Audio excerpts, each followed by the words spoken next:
បាទសួរអ្នកនរគ្នាសូមគោរពទស្សនា Your Perspective អញ្ចឹងប្រធានបទថ្ងៃហ្នឹងគឺជាប្រធានបទមួយដែលបងប្អូនអ្នកនរគ្នាចង់ខ្ញុំនិយាយច្រើនអ្នកដែរអញ្ចឹងថ្ងៃហ្នឹងខ្ញុំក៏ធ្វើ research ហើយក៏ខ្ញុំក៏សម្រេចចិត្តថានិយាយប្រធានបទហ្នឹងឥឡូវយើងអាចនិយាយច្រើនចូលដល់ប្រធានបទយើងតែម្ដងទៅយើងដឹងហើយថានៅក្នុងឆ្នាំ1957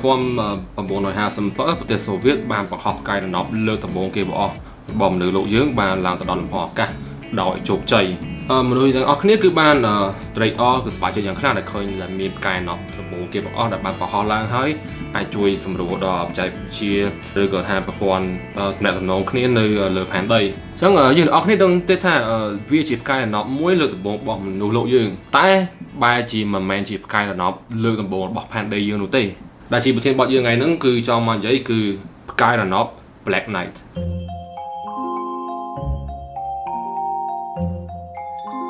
នេះដល់ផ្កាយរណប Black Knight គឺជាបំផុតពីលោក Nikola Tesla ទេយើងដឹងអស់គ្នាហើយថាលោក Nikola Tesla គឺជាអ្នកបង្កើតប្រព័ន្ធ wireless គឺគេហៅថា wireless system ហ្នឹងគឺដែលជាអ្នកខ្លាំងពូកែម្នាក់បងប្អូនណាដែលអត់ទាន់យល់ស្គាល់ពីគាត់អញ្ចឹងអាចត្រឡប់ទៅមើលអេពីសូតមុនរបស់ពួកខ្ញុំគឺពួកខ្ញុំបាននិយាយតាក់ទងជាមួយនឹងគាត់ដោយសារថាលោក Nikola Tesla បានបង្កើតប្រព័ន្ធហ្នឹងរហូតដល់ឆ្នាំ1920បានចាប់ពីពេលហ្នឹងមកបានមានស្ថានីយ៍វិទ្យុចាប់ផ្ដើមប្រើប្រាស់ប្រព័ន្ធវិទ្យុដែលជាប្រព័ន្ធវិទ្យុដែលឥតខ្សែថ្ងៃមួយនៅក្នុងឆ្នាំ1899លោក Nikola Tesla គឺបានទទួលសញ្ញាមួយចម្លែកនៅក្នុងបន្ទប់ពិសោធន៍របស់គាត់អញ្ចឹងគាត់ក៏ឆ្ងល់គាត់ថាក្នុងឆ្នាំ1899គឺអត់ទាន់មានណាគេមានបច្ចេកទេសថាបច្ចេកវិទ្យាឥតខ្សែហ្នឹងទេបើមានគឺមានតែគាត់ព្រោះអីគាត់អ្នកបង្កើតនៅបច្ចេកវិទ្យាហ្នឹងព្រោះតែគាត់ជាអ្នកបង្កើតវាលើដំបូងគេមកអស់តែគាត់បានដូចជាទទួលសញ្ញានៅក្នុងបន្ទប់ពិសោធន៍គាត់វិញ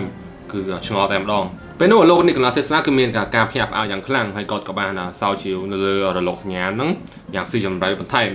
គាត់បានបន្ថែមឃើញថាសញ្ញាហ្នឹងគឺមានចង្វាក់របស់វាគាត់បញ្ជាក់ឲ្យដឹងថាសញ្ញាហ្នឹងគឺមិនមែនចេញពីធម្មជាតិទេហើយគាត់បានដឹងទៀតថាសញ្ញាហ្នឹងគឺមិនមែនមកពីប្រទេសអាមេរិកឬក៏ប្រទេសផ្សេងទៀតគឺមកពីខាងលើមេឃឯណោះនៅក្នុងអត្ថបទ Talking with the Planets របស់គាត់គឺបាននិយាយដល់ដឹងថាគាត់មិនអាចបំភ្លេចអារម្មណ៍ពេលដែលគាត់ទទួលបានសញ្ញាហ្នឹងជាលើកដំបូងទេគាត់ក៏ដឹងដែរថាក្នុងតំបន់ប៉ូលទាំងពីរ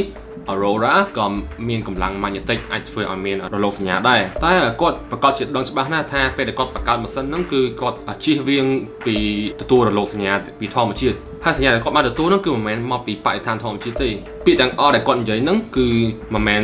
ពាក្យចាមរាមឬក៏គេបង្កើតទេឬក៏ក្លែងខ្លាយទេគឺនិយាយចេញពីខ្លួនគាត់តែម្ដងនៅក្នុងអត្ថបទរបស់គាត់សរសេរហ្នឹងមិនត្រឹមតែលោក Nikola Tesla បានប្រទះឃើញហេតុការណ៍ហ្នឹងទេគឺមានអ្នកវិទ្យាសាស្ត្រមួយចំនួនទៀតបានទទួលសញ្ញាចម្លែកនៅក្នុងអំឡុងពេលឆ្នាំ1927និងឆ្នាំ1954ក្នុងនោះនៅក្នុងឆ្នាំ1954អ្នកបើកបរយន្តហោះម្នាក់របស់ប្រទេសអាមេរិកដែលមានឈ្មោះថា Donald Cahill ហាងថា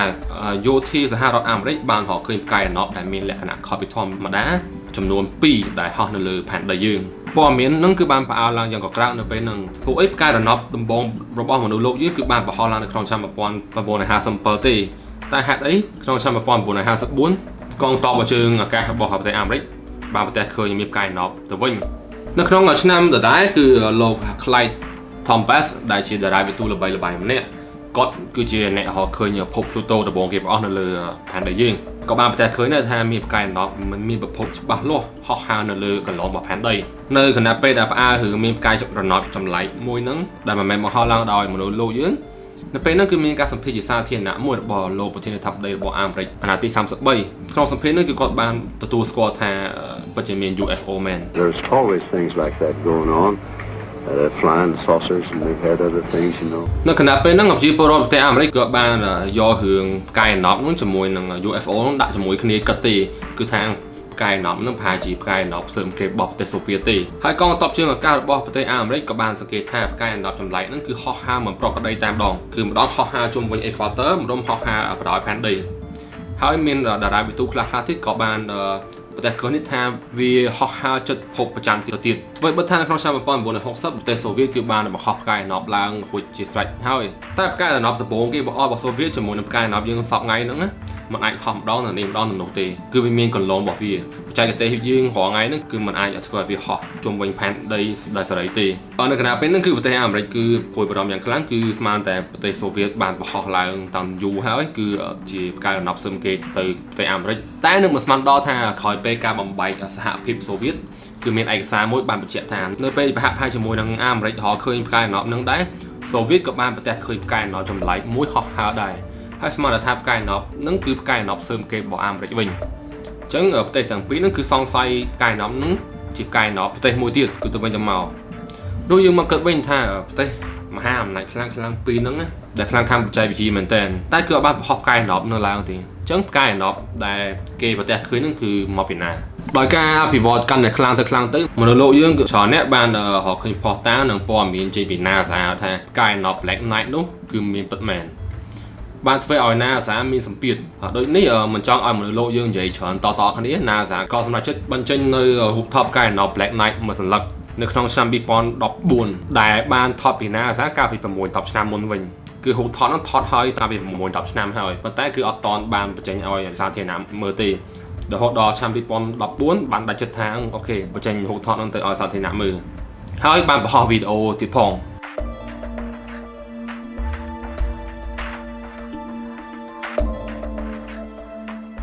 បន្ទាប់មក NASA បាននិយាយទៀតថាផ្កាយណប់ Black Knight ដែលនៅក្នុងរូបហ្នឹងមិនមែនជាផ្កាយណប់ទេគឺគ្រាន់តែជាកម្រាលមួយដែលបានធ្វើធ្លាក់ចេញពីយានអវកាសពីអវកាសយានិកពេលដែលធ្វើបេសកកម្មប៉ុណ្ណោះតែការនិយាយបែបហ្នឹងគឺ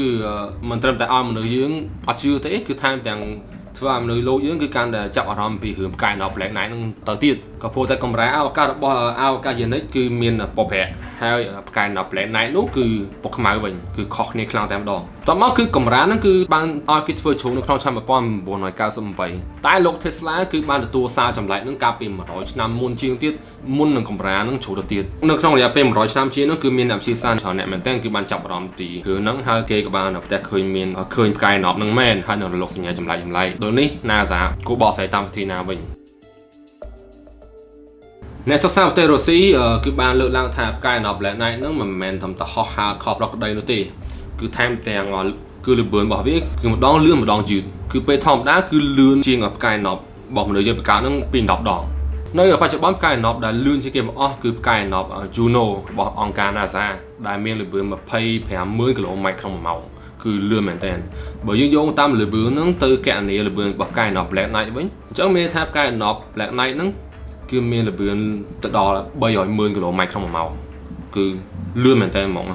ដូចនេះតាមបច្ចេកវិទ្យាយើងសម័យហ្នឹងគឺពិបាកធ្វើការតាមដានវាណាដោយសារផ្កាយណប់ហ្នឹងគឺវាហោះលឿនខ្លាំងមែនតើហើយមានអ្នកវិទ្យាសាស្ត្រមួយចំនួនទៀតគឺបានគិតចេញនៅទំហំរបស់វាគេស្មានថាកម្ពស់របស់វាគឺ60ម៉ែត្រទៅដល់30ម៉ែត្រហើយមានទម្ងន់ប្រហែលជា15តោន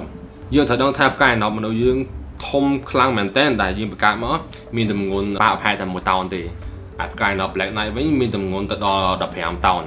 គឺធ្ងន់មែនតើមិនគួរជឿជាក់តាមដងខពីណាសារបានបញ្ចេញនៅរូបភាពហ្នឹងមនុស្សយើងក៏បានប្រទះឃើញផ្កាយណប់ Black Knight មិនមានតែនៅក្នុងលំហអាកាសទេតែចូលមកក្នុងផែនដីយើងទៀតក្នុងរយៈពេល1ឆ្នាំក្រោយពេល NASA បានចេញរូបហ្នឹងគឺមានមនុស្សម្នាក់នៅរដ្ឋ Florida របស់ប្រទេសអាមេរិកគឺបាន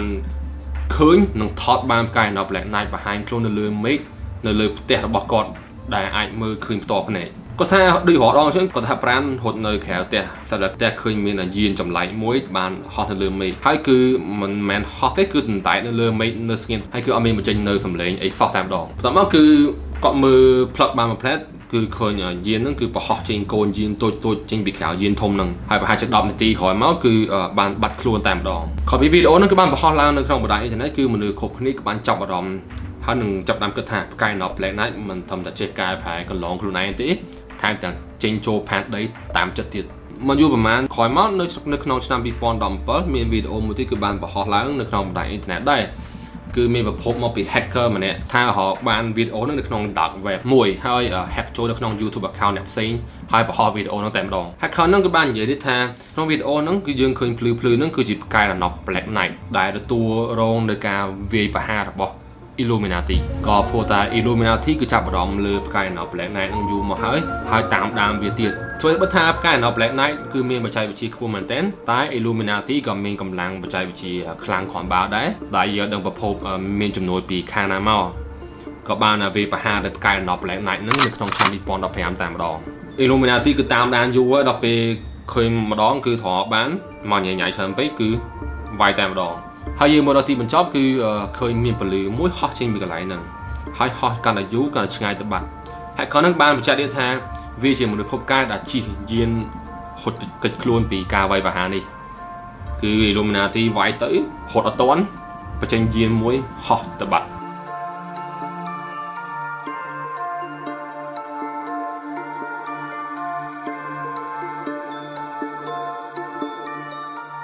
អូខេនៅក្នុងឆ្នាំ1974តារាវិទូ Scotland ម្នាក់ដែលមានឈ្មោះថា Duncan Lonan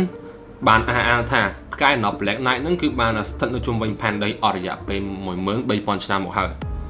ដែលធ្វើការដោះកូដសញ្ញារបស់ផ្កាយ Knob Black Knight ហ្នឹងផ្ញើមកហ្នឹងគឺមានខ្លឹមសារសង្ខេបដូចជាមនុស្សភពផ្កាយទាំងអស់ហ្នឹងគឺមានប្រភពមកពីតារានិករ Buddhist គឺមកដល់ផែនដីយើងអស់រយៈពេល 13000 ឆ្នាំមកហើយបន្ទាប់មកនៅពេលមនុស្សគ្រប់គ្នាកំពុងតែផ្អើលពីការដោះកូដរបស់លោក Duncan Lonan ហ្នឹងគាត់បែរជាបដូរពាក្យវិញថាអ្វីៗដែលបាននិយាយខាងលើហ្នឹងវាគ្រាន់តែជាការយល់ច្រឡំប៉ុណ្ណោះគឺអត់មានរឿងហ្នឹងទេខពីគាត់បានបកស្រាយរឿងហ្នឹងរួចមកគឺមានមនុស្សចំនួនគឺចាប់ផ្ដើមគិតថាគាត់កុហកតែមនុស្សចំនួនទៀតគឺគិតថាគាត់ប្រហែលជាទទួលសម្ពាធពីអង្គការណាមួយហើយបានធ្វើឲ្យគាត់ហ្នឹងកែពាក្យវិញដូចនេះសរុបសេចក្តីមកគឺផ្កាយ Knob Black Knight ហ្នឹងគឺបានឲ្យគេប្រទះឃើញក្នុងវីដេអូ hacker ហ្នឹងគឺចង់ក្រោយគេនៅក្នុងឆ្នាំ2015ហ្នឹងព្រោះណាសារបញ្ចេញយូរហ្នឹងក្នុងឆ្នាំ2014ចុង2015នៅក្នុង YouTube ហ្នឹងបានបង្ហោះវីដេអូហ្នឹងហើយគឺអត់មានណាគេបានឃើញផ្កាយ Knob Black Knight ហ្នឹងទេតែមនុស្សមួយចំនួនទៀតគឺជឿជាក់ថាប្រហែលផ្កាយ Knob Black Knight នឹងមកវិញតែឆ្ងល់ដែរថាណាសារបញ្ចេញយូរហ្នឹងហើយបញ្ចេញវីដេអូហើយក្រោយមកថាវាមិនមែនជាផ្កាយ Knobហ្នឹងគឺធ្វើឲ្យមនុស្សគ្រប់គ្នាគឺឆ្ងល់កាន់តែខ្លាំងទៅចុងវីដេអូថ្ងៃហ្នឹងគឺចប់ធំហ្នឹងហើយសង្ឃឹមថាថ្ងៃក្រោយយើងនឹងមានឱកាសឃើញផ្កាយ Knob ហ្នឹងបន្តគ្នាតែម្ដងសង្ឃឹមថាវាមានចេញ alien ចេញមកអីមកបាញ់យើងទៅបានអូខេអញ្ចឹងជួបគ្នានៅសប្តាហ៍ក្រោយបាយបាយ